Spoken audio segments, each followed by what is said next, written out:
특검 관련 소식을 살펴볼 텐데 어제 통일교 한학자 총재가 조사를 받고 이제 일단 귀가를 했습니다. 그 영상을 한번 보도록 하겠습니다. 김건희 씨에게 목걸이와 가방 전달하는 귀여운데 수고가 많아요. 나중에 들으세요. 왜 오늘 일방적으로 조사 날짜 정하셨습니까? 내가 아파서 그랬어요. 수술 받고 아파서 그래요. 그만. 권성동 의원에게 1억 원 왜 전달하셨나요? 내가 왜 그럴 필요가 있습니까? 그럼 청탁을 직접 지시하거나 승인한 게 아닌가요? 없어요. 김건희 여사한테도 목걸이 가방 전달한 적 없으신가요? 내가 왜 그래야 하는데.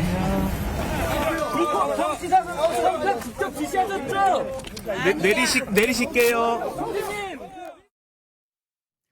나올 때는 휠체어를 타고 나왔습니다. 저기서 이제 대답을 기자들이 물어보죠. 그거를 실제로 뭐 지시했느냐에 대해서 내가 왜 그래야 되는데라고 얘기를 합니다. 그리고 또 다른 언론 보도를 보면 내 가르침을 받은 대통령이 돼야 한다. 그 맥락을 어떻게 해석하세요, 송춘 부장? 종교 일체 교리를 그대로 드러내고 있는 거라고 보는데 정치와 종교, 정치하는 사람은 자신이 이끌고 있는 이 통일교의 교리를 따라야 된다라는 그런 걸 얘기하는 거잖아요. 나의 가르침을 받은 사람이 대통령이 돼야 된다. 예. 지금 이렇게 얘기하고 있는 것이기 때문에 지금 한학자 총재의 모습을 보면은 상당히 적극적으로 이야기를 하고 있네요. 그러니까 그렇죠. 사실 특검의 조사에 들어갔을 때도 아마도 진술 거부권을 행사하지 않겠느냐라는 예측들이 있었는데 예. 실제 9시간 30분 동안 조사를 받는 동안 진술 거부권 행사를 하지 않고 아마도 저런 식의 내가 왜 그래야 되는데 난 그런 적 없다라는 전면적인 부인을 한 것으로 지금 알려지고 있거든요. 근데 아마 저는 특검이 그 지금 사실 윤 전 세계본부장 그 사람이 통일교의 2인자라고 할 수 있는데 그 사람의 증언과 그 사람이 제공한 증거에 의거해서 지금 한학자 총재를 압박하고 있는 것이거든요. 예. 아마 어제 조사 1차 조사를 할 때 한학자 총재가 뭔가 거부할 만한 답변하지 못할 만한 결정적 증거를 처음부터 제시하지는 않았을 겁니다. 아마 저는 한학자 총재도 처음에 이제 조사에 갑자기 불응하다가 갑자기 나간 것도 특검이 어느 정도의 정보를 그 근거를 갖고 지금 나를 압박하고 있는지 확인하기 위해서 저는 출석한 의도도 있다고 보거든요. 왜냐하면 권성동 의원이 지금 구속이 됐고 권성동 의원의 구속은 사실상 그 개인의 일탈로 끝나는 것이 아니라 이 특정 종교 통일교와 국민의힘 윤석열 정부와의 이 커넥션에 그 파헤치는 첫 번째 시작점이기 때문에 예. 사실상 권성동 의원의 구속 다음에는 이제 본인에게 이 공이 넘어올 것이기 때문에 그거에 대해서 그럼 특검이 어느 정도 정보를 파악하고 있는지 어느 정도 증거를 갖고 나를 이렇게 압박하고 있는지 파악하기 위해 들어간 걸로 좀 보기 때문에 예. 특검이 아직 과연 어제 그 패를 다 공개했을 것인가? 저는 그가 아닐 거라고 봅니다. 바로 구속영장을 청구했어요. 실질적으로 한학자 총재를 조사한 시간은 5시간이 채 안 된다는 굉장히 짧은 시간이고 그런 짧은 조사 시간 다음에 구속영장을 청구했다는 거는 특검이 뭘 자신감이 있다는 걸로 읽히는 대목이거든요. 전 자신감이 있다기보다는 저는 한학자 총재에 대한 봐주기 의혹이 더 보이거든요. 왜냐하면 지금 보면 아마 지금 저는 이게 김건희 특검에서 시작되고 있는 거지만 실질적으로 볼 때는 이거는 한학자 특검이랑 마찬가지거든요. 예. 왜냐하면 김건희 여사에게 전달된 반클리프 고가의 목걸이나 팔찌, 금지 또는 뭐 권성동 의원에 전달된 1억 원 또 별도로 만나서 전달했다는 여러 가지 금품들이 있기 때문에 저는 한학자 총재의 지시 없이는 이런 것들이 이루어질 수 없는 부분이거든요. 왜냐하면 한학자 총재가 얘기하는 부분 보면 김건희 여사에게 내가 왜 그런 걸 줘야 되냐 하지만 그런 것들이 청탁이 아니고 본인은 하사했다는 생각을 할 수 있는 거거든요. 하사했다는 생각을 할 수 있는 것이고 또 하나는 보면 결국 본인의 지시 승인 없이 윤영호라는 세계 본부장 2인자가 개인적인 일탈로 지금 선을 긋고 있는 상황이거든요.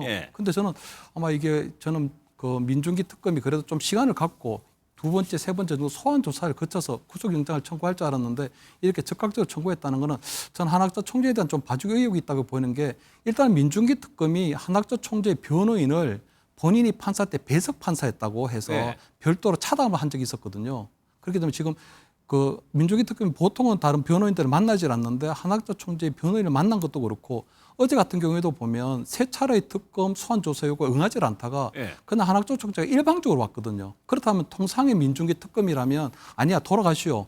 나중에 우리가 준비되면 다시 부를 테니 그때 오라고 해야 되는데 어제 그냥 한학자 총재가 일방적으로 왔는데도 불구하고 그것을 그대로 받아줬거든요. 그렇기 때문에 그런 부분이 좀 봐주기 하는 부분이 있고 또 하나 보면 한 9시간 정도의 조사를 했다고 하지만 실질적으로 조서를 검토하는 시간 한 2-3시간을 빼면 서너 시간밖에 사실 수사를 하지 않았다는 거거든요. 그렇다면 저는 지금 아마 한학자 총재가 지금 구성한 어떤 변호인단이 초호화 변호인단이거든요.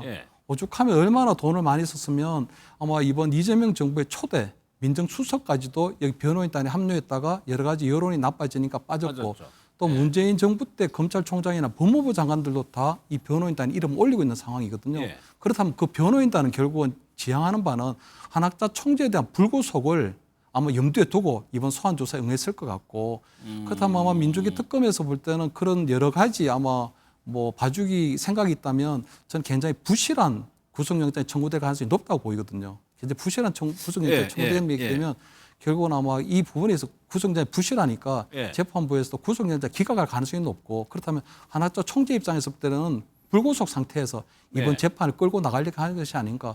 그래서 저는 굉장히 조금 편한 자세로 휠체어를 타고 나가는 걸 보니까 아마 한학자 총재에 대한 민주주의 특검의 어떤 봐주기 이런 부분들이 나오지 않나. 그래서 저는 아마 이번에 한학자 총재에 대한 구속영장이 부실해서 만약 기각될 기각된다면 예. 저는 민주주의 특검 여기에 대해서는 어떤 아주 뭐 저는 해명을 해야 될 필요가 있다. 왜냐하면 민주주의 특검이 예. 지금 굉장히 조금 이 부분에서는 저는 봐주기 의혹이 있다고 충분히 지금 매견이 되고 있는 상황이거든요. 이 부분에 대해서 성신 부의장은 어떻게 생각하세요? 저는 민주기 특검이 그렇게 허술하게 할까라는 생각을 일단 갖고 있고요. 예. 왜냐하면 권성동 의원 현역 의원을 구속하는 그랬죠. 그 결정적 증거들이 상당히 다양하게 제시가 됐잖아요. 그러니까 오늘 또 불렀어요, 권성동 그렇죠. 의원을. 그러니까 그 1억 원의 돈 5천만 원씩 관봉권으로 되어 있었고 또 오늘 보도를 보니까 그 관봉권 두 개 중에 한쪽에는 왕 임금왕자가 써여 있는 그거를 또 달아서 또 줬다고 합니다. 그러니까 윤모 전 본부장뿐만 아니라 지금 그 사진을 관봉권 사진을 찍은 건 또 재정국장이라고 해요. 그러니까 통일교 내에 있는 다양한 사람들이 이 1억 원이 전달되는데 결정적 증거를 제공하고 지금 증언들을 한 상황이기 때문에 예. 그렇다면 과연 이 사람들이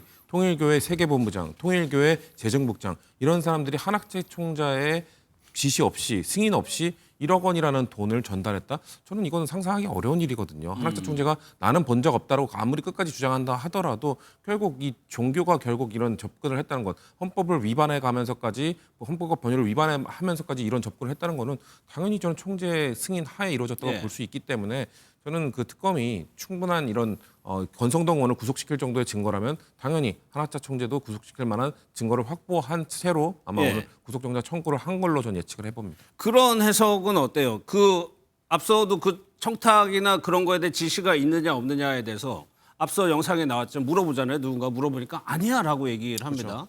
그러면 특검에서도 똑같이 얘기했을 가능성이 높아요. 그런데 윤영호 전 본부장 공소장에 총재 승인이 있었다는 내용을 적시를 했어요. 특검이. 그러면 계속 부인하는 피의자를 상대로 해서 조사는 더 무의미할 테고 이런 걸 근거로 해가지고 영장을 청구했을 가능성도 있는 거거든요. 그렇죠. 그 구속영장을 청구하는 게 우리가 익히 알고 있다시피 도주의 우려 그리고 증거인멸의 우려인데 증거인멸의 우려가 결국 그 뇌물 공여에 결정적으로 관여한 그 윤모 전 본부장 예. 이 사람의 이 진술의 신빙성을 얼마 정도로 인정할 것인가 상당히 신빙성이 있다고 판단되면 그 사람과 다른 이야기를 하고 있는 예를 들면 권성동 의원이라든지 한학자 총재라든지 이런 사람들은 입장이 다른 것 자체로 증거인멸의 우려가 있는 겁니다. 그렇죠. 본인이 다른 입장을 부인하고 있는 그렇죠. 거니까. 부인하면서 예. 뭔가 그거 부인하고 있는 것과 관련된 증거들을 인멸할 우려가 충분히 있다고 보는 것이기 때문에 그래서 권성동 의원의 그 구속영장도 받아들여진 거고 예. 저는 한학자 총재도 마찬가지라고 봅니다. 근데 이렇게 빠르게 서두르는 이유는 저는 뭐 봐주기라기보다는 저는 한학자 총재는 오히려 개인적인 의견입니다만 증거인멸의 우려보다 더 저는 우려가 되는 건 도주의 우려입니다. 도주? 통일교라는 이 전체적인 이 종교 집단이 예. 이 한학자 총재가 만약에 위기에 빠졌다라고 생각해서 도주를 도와준다. 그렇게 될 경우는 저는 이건 상당히 막기가 어려울 수도 있다고 보거든요. 예. 그렇기 때문에 저는 그런 차원에서 특검이 지금 속도전을 내서 빠르게 인신을 구속하는 것이 한학자 총재를 수사하는데 그 필요하다는 판단을 한 거라고 저는 보고 있습니다. 특검의 오늘 브리핑을 보면은 구속영장을 청구한 주된 사유를 증거인멸을 뽑고 있거든요. 이런 도주도 있겠지만 부인하는 상황에서는 무언가를 할 수도 지금까지도 구속된 사례를 보면은 재판부에서 증거인멸 우려를 가장 많이 뽑았거든요. 그렇습니다. 뭐 증거인멸이라고 하는 게 본인이 일단 그 지시를 한 적이 없고 보고를 받은 적이 없고 그냥 윤영호 본부장의 개인적인 일탈이라고 지금 얘기하고 있는 예. 부분이거든요.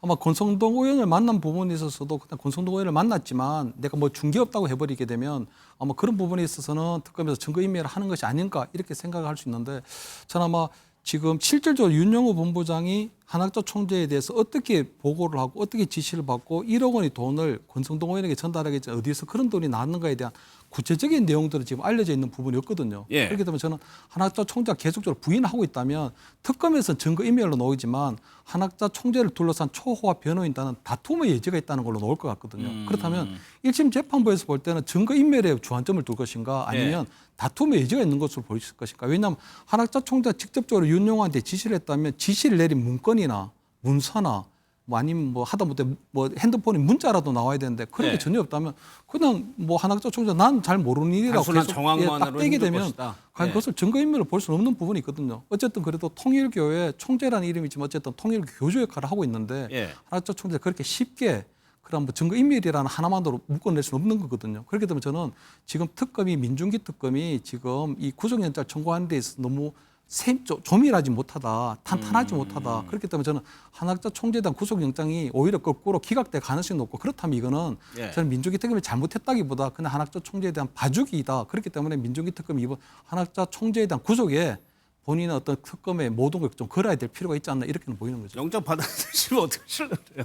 근데 여기서 이게 성립이 되려면 논리가 그러면은 통일교 한학자 총재는 왜 정치권에 접근을 했느냐? 윤 전 본부장의 공소장을 보면 정교일치라는 교리를 실현하기 위해서 접근했다라고 쓰고 있거든요. 그러니까 정교일치라는 게 굉장히 낯설죠. 저희한테. 그렇죠. 그러니까 한학자 총재는 아마도 그 윤석열 전 대통령을 통일교 관계자들이 만난 것들 그리고 뭐 권성동 의원이라든지 이 국민의힘 관계자들을 만난 것 자체를 부인할 수는 없잖아요. 예. 그러면 왜 만났고 왜 권성동 의원이 와서 큰절을 했느냐 이런 거에 대해서 나의 교리를 국민의힘에 전파하기 위해서다. 윤석열 전 대통령이 정치라는 데 있어서 통일교 나 총재의 그 생각을 그대로 그 국정 운영을 하는데 반영하기 위해서다라고 핑계를 대는 돈을 거죠. 준 이유가 있어야 되는 그렇죠. 그러니까 거거든요. 돈은 빼고 아마 핑계를 댈 겁니다. 만난 예. 이유, 만남 자체를 거부할 수는 없기 때문에 만난 이유에 대해서는 정교일치라는 나의 그거를 전달하기 위해서다라고만 말할 것이고, 근데 지금 특검이 들여다보고 있는 것은 돈이 건네진 이유에 대해서는 통일교의 수건 사업들, 예. 뭐 캄보디아 ODA 사업부터 해서 언론사 인수부터 해서 이런 것들에 대해 특혜를 봐주기 위해서 뭔가 이 돈이 전달됐고 돈뿐만 아니라 조직을 모아주고 교인들을 당원으로 가입시키고 이런 것들을 전체적으로 들여다보고 있기 때문에 한학자 총재는 왜 자꾸 정교일치 저런 이상한 소리를 하지라는 이유가 저는 내가 만난 이유는 그것 때문이다. 돈을 전달하거나 사업 때문이 아니다. 이거의 논리를 구축하기 위해서 자꾸 저 소리를 하고 있는 거라고 저는 보고 있습니다. 그래서 나의 가르침을 받는 그렇죠. 받아야 되기 대통령이 때문에 만난 것이다. 당선돼야 네, 네. 된다라는 얘기를 계속했다. 알겠습니다. 다음 주 초쯤이면 영장실질 심사가 실제 이루어질 것 같습니다. 그 결과가 어떻게 될지 보고